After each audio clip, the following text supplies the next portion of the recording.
আসসালামু আলাইকুম প্রবাস ভবনে আপনাদের সবাইকে স্বাগত জানাচ্ছি আমি জ্যোতি মারিন। আশা করছি যে যেখানে আছেন সবাই ভালো আছেন, সুস্থ আছেন। বরাবরের মতো আল্লাহর অশেষ রহমতে আমিও ভালো আছি। আমি আপনাদের সাথে ছোট্ট একটি তথ্য শেয়ার করব। আর এই তথ্যটা হয়তোবা অনেকেই জানেন, কিন্তু আমার মতো হয়তোবা অনেকেই জানেন না। যারা ইটালিতে নতুন আসবেন কিংবা নতুন এসেছেন কিংবা যারা নতুন ভাবে চিন্তা ভাবনা করছেন যে লাইফটাকে সুন্দর করবেন, নিজের একটা বাসা হবে, নিজের মতো করে চলবেন, তাদের জন্য আমার এই ভিডিওটা। আশা করছি আপনাদের সবার ভালো লাগবে। আর ভালো লাগলে অবশ্যই আমার ভিডিওটা শেয়ার করতে ভুলবেন না, আর চ্যানেলটাকে সাবস্ক্রাইব করতে ভুলবেন না। তো চলুন মূল কথায় চলে যাই।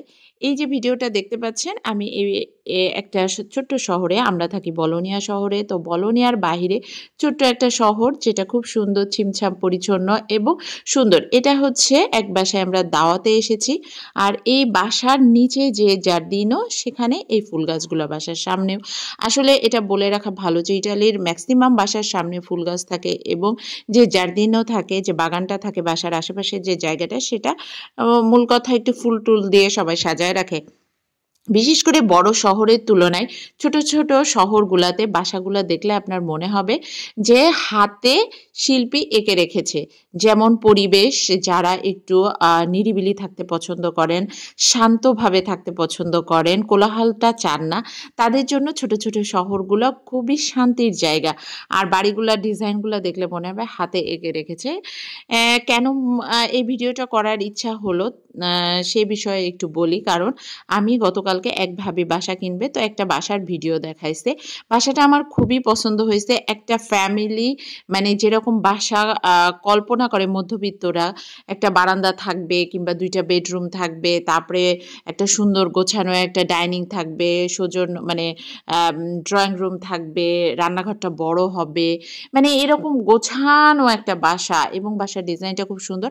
আর পরিবেশটার কথা তো বলবোই না, কারণ ছোট ছোট শহরগুলা যেমন ইটালির রোম, মিলানো, বলোনিয়া, ভেরোনা, ভেনিস, এইসব শহরের তুলনায় আশেপাশে যে ছোট ছোট শহরগুলো থাকে, এই শহরগুলা খুবই সুন্দর হয়।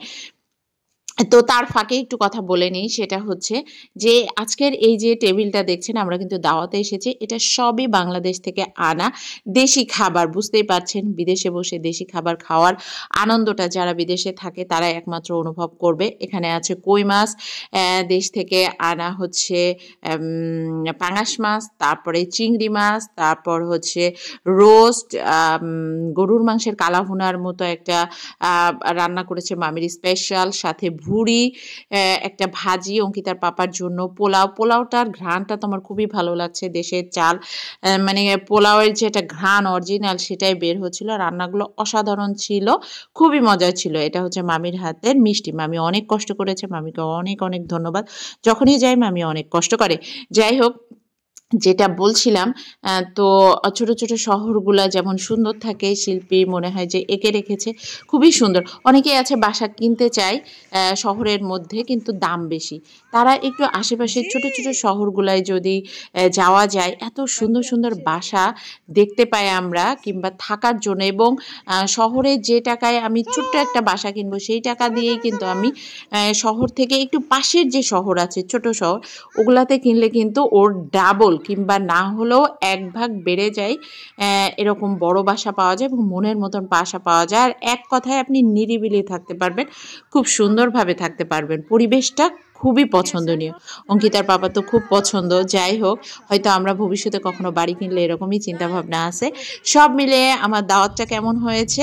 আর সবাইকে একটা কথা বলবো, আপনারা যদি বাসা কিনতে চান অবশ্যই শহরের বাইরে ছোট শহরে কিনবেন, শান্তিতে বসবাস করতে পারবেন। হতে পারে আমার মতের সাথে আপনাদের মিল নেই, তারপরও বললাম। আল্লাহ হাফেজ।